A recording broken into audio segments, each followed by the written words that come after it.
Class 12th के chemistry में आज का हमारा टॉपिक है अंतः केंद्रित एकक कोशिका में संकुलन क्षमता ज्ञात करना। इससे पहले के वीडियो में हमने संकुलन क्षमता क्या है और सरल घनीय एकक कोशिका और फलक केंद्रित एकक कोशिका में हमने संकुलन क्षमता ज्ञात कर लिया था। अंतः केंद्रित एकक कोशिका में संकुलन क्षमता ज्ञात करना बाकी रह गया था, जिसे हम आज के वीडियो में पढ़ेंगे। तो चलिए इसे स्टार्ट करते हैं। सबसे पहले हम संकुलन क्षमता की परिभाषा देखेंगे। तो मान लीजिए एक ठोस है जिसे हम क्रिस्टल जालक भी समझ सकते हैं। इस क्रिस्टल जालक में बहुत से अवयवी कण से मिलकर के बना हुआ है। आपको पता है ठोस के कण आपस में बहुत सघन रूप से जुड़े होते हैं। तो इस ठोस या क्रिस्टल जालक में इन अवयवी कणों द्वारा घेरा गया आयतन ही इस क्रिस्टल जालक की संकुलन क्षमता कहलाएगी। अर्थात किसी पदार्थ में अवयवी कणों द्वारा घेरा गया आयतन उस पदार्थ का आयतन कहलाता है। जितना स्थान ये एक क्रिस्टल जालक में घेरेंगे वही प्रतिशत हमको ज्ञात करनी है और वही प्रतिशत मात्रा ही संकुलन क्षमता कहलाती है। तो सबसे पहले हमको पढ़ना पड़ेगा कि अंतः केंद्रित एकक कोशिका में अवयवी कणों की संख्या कितनी होती है। तो अंतः केंद्रित एकक कोशिका वह एकक कोशिका कहलाती है जिनमें एक घन के 8 कोनों पर अवयवी कण पाए जाते हैं। उसके अतिरिक्त घन के केंद्र में भी एक अवयवी कण पाए जाते हैं। तो अब हमको यह ज्ञात करना है कि इकाई सेल में अवयवी कणों की कुल संख्या कितनी होगी। तो इसके लिए हम एक छोटा सा एग्जांपल देख सकते हैं। ये आप देख रहे हैं, ये एक गोले है या अवयवी कण है। इसके ऊपर में यदि हम एक और अवयवी कण रखेंगे और इसके ऊपर में यदि हम और 4 और गोले रखें तो यह जो गोला है सेंटर का या अंतः केंद्र का, यह गोला इन 8 नीचे के 4 और ऊपर के 4 इन 8 गोलों पर 1/8 भाग से विभाजित रहेगा। अर्थात प्रत्येक गोलों के हिस्सों में 1/8वां भाग आएगा। तो क्या हो जाएगा, चूंकि 8 कोने हैं इसलिए 8 इंटू प्रत्येक में 1/8वां भाग विभाजित होगा, इसलिए 1/8वां भाग। इसे हल करेंगे तो 1 कण आएगा और चूंकि अंतः केंद्र पर मात्र एक ही कण है इसलिए यहाँ पर 1 कण लिखा गया है। तो टोटल हो गया 2 कण। अब हम संकुलन क्षमता देखेंगे।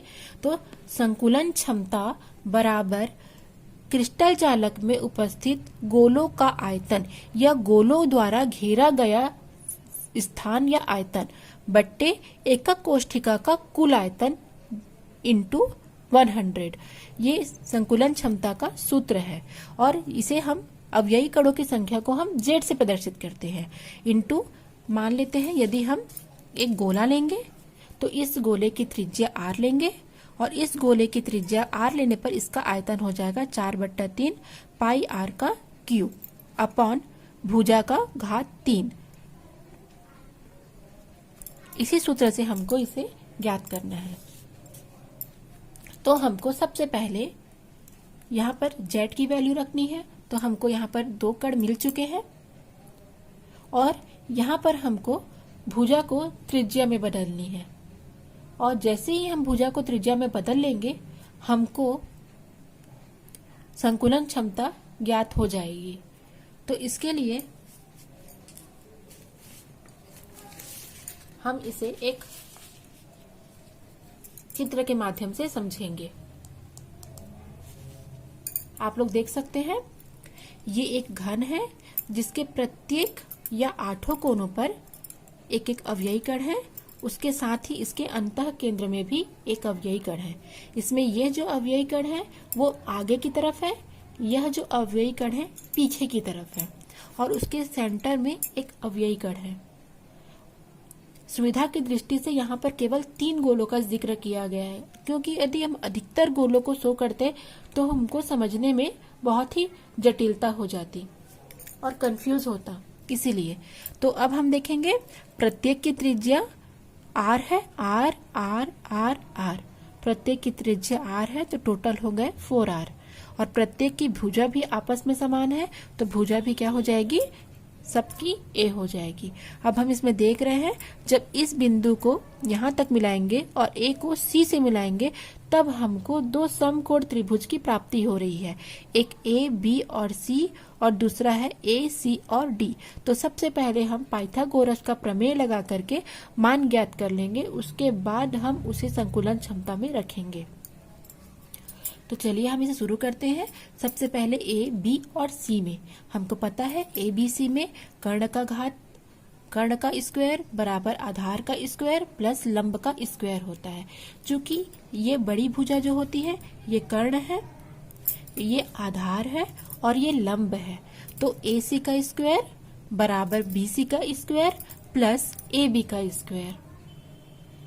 चूंकि प्रत्येक भुजा समान है और प्रत्येक भुजा का मान ए रखा गया है, इसीलिए ए सी का स्क्वायर इक्वल टू ए का स्क्वायर प्लस ए का स्क्वायर। क्योंकि यहाँ स्क्वायर लगा है इसलिए ए में भी स्क्वायर लग जाएगा। दोनों को जोड़ लेंगे तो 2a का स्क्वायर, यहाँ से यदि हम स्क्वायर हटाएंगे तो यहाँ पर रूट आ जाएगा, और चूंकि यहाँ पर स्क्वायर और रूट बराबर होते हैं इसलिए यह कट करके a हो जाएगा। अब हम ACD में निकालेंगे। ACD में क्या हो जाएगा, ये हो जाएगा विकर्ण, AD विकर्ण हो जाएगा, AC आपका आधार हो जाएगा और CD आपका लंब हो जाएगा। तो AD का स्क्वायर बराबर, चूंकि यहाँ पर AC के वैल्यू हम √2a ले लिए हैं तो इसी वैल्यू को हमको AC में रखनी है, तो √2a, और चूंकि यहाँ पर स्क्वायर लगा है तो यहाँ हम स्क्वायर लगा लेंगे, प्लस CD की मान भी a स्क्वायर होगी। अब हम इसे हल करेंगे तो √2a इंटू √2a, क्योंकि यहाँ पर स्क्वायर है तो दो बार ही से हम गुणा करेंगे, तो रूट और रूट कट करके 2 हो जाएगा और a स्क्वायर हो जाएगा। इसके पश्चात2a का स्क्वायर प्लस a का स्क्वायर 3a का स्क्वायर हो जाएगा। तो AD को यदि हम स्क्वायर को हटाएंगे तो स्क्वायर हटेगा तो √3 आ जाएगा और पुनः स्क्वायर और अंडर रूट कट के a हो जाएगा। इसे हम समीकरण 1 देंगे। और चूंकि हमने यहाँ पर त्रिज्या a से लेकर d तक की दूरी 4r हल कर लिया है तो यहाँ पर हम AD बराबर 4r करेंगे और सुविधा की दृष्टि से हम इसे समीकरण में विभक्त कर लेंगे। तो पहला को हम समीकरण 1 दे देंगे और दूसरा को हम समीकरण 2 दे देंगे। चूंकि दोनों समीकरण में बायां पक्ष AD बराबर है इसलिए ये दोनों की वैल्यू भी आपस में बराबर होगी। तो अब हम √3a बराबर 4r, तो अब हम a की वैल्यू ज्ञात करेंगे क्योंकि हमको संकुलन क्षमता में भुजा को त्रिज्या में बदलनी है और भुजा की ही वैल्यू हमको ज्ञात करनी है। तो a इक्वल टू 4r और ये अपॉन में हो जाएगा √3। इस वैल्यू को अब हम संकुलन क्षमता में रखेंगे। तो चलिए रखते हैं। संकुलन क्षमता बराबर होता है यहाँ पर गोले का आयतन अपॉन एकक कोष्ठिका का आयतन इंटू 100। तो z की वैल्यू हम पहले ज्ञात कर चुके हैं, अवयवी कणों की संख्या 2, 4/3 पाई r का क्यूब, और a3 की वैल्यू हम पीछे ज्ञात किए हैं 4r अपॉन √3 का घात क्यूब इंटू 100। अब हम पहले इसे सॉल्व कर लेते हैं। तो 4r into √3 into 4r upon √3 into 4r upon √3, क्योंकि यहाँ पर क्यूब है इसलिए हम इसको 3 बार गुणा करेंगे।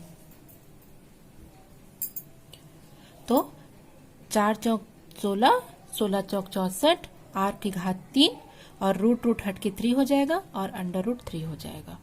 अब हम इसे इस वैल्यू को अब हम यहाँ पर रखेंगे तो क्या हो जाएगा 2 इंटू 4, और पाई की वैल्यू होती है 3.14 इंटू, यहाँ पर ये जो वैल्यू है ये अपॉन में भी अपॉन है तो इसे हम ऊपर कर देते हैं। गणित में आप लोगों ने इसे पढ़ लिया होगा कि जब इस प्रकार का सिचुएशन आता है और बट्टे में यदि कोई संख्या आती है, अगर वो भी बट्टे में होती है तो ये ऊपर चला जाता है, तो ये ऊपर चला जाएगा और ये 4 और ये अपॉन 3 नीचे आ जाएगा।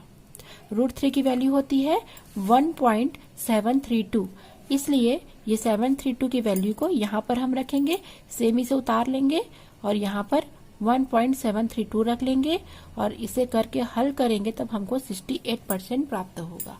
तो यह अंतः केंद्रित घनीय सेल में 68% भाग अवययी कणों द्वारा घिरा रहता है। ये बहुत इंपॉर्टेंट टॉपिक है, इसलिए आप इसे अच्छे तरीके से समझ लेंगे। कुछ भी प्रॉब्लम होगी तो आप हमें कमेंट्स बॉक्स में कमेंट्स करके बताएंगे।